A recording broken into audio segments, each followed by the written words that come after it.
अस्सलाम वालेकुम। आजकल गाजरों का मौसम है तो ये मेरे पास बहुत सारी गाजरें हैं।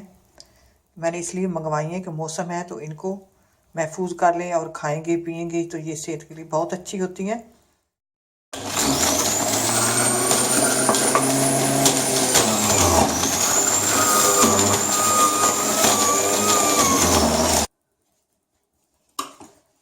अब आप इस तरह ये जूस निकाल लें।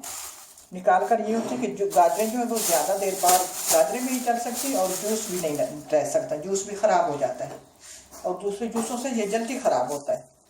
ताज़ा जूस बनाएं, ताज़ा पिए और ताज़ा इनको निकाल कर फ्रीज़ कर दें। आपका जिस वक्त दिल चाहे उस वक्त निकालें, घंटा दो पहले आप इसको पी सकती हैं।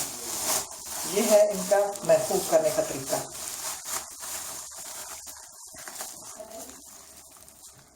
और इस जूस का और कोई सानी है भी नहीं, ये इतना सेहत के लिए अच्छा होता है। अल्लाह हाफिज़।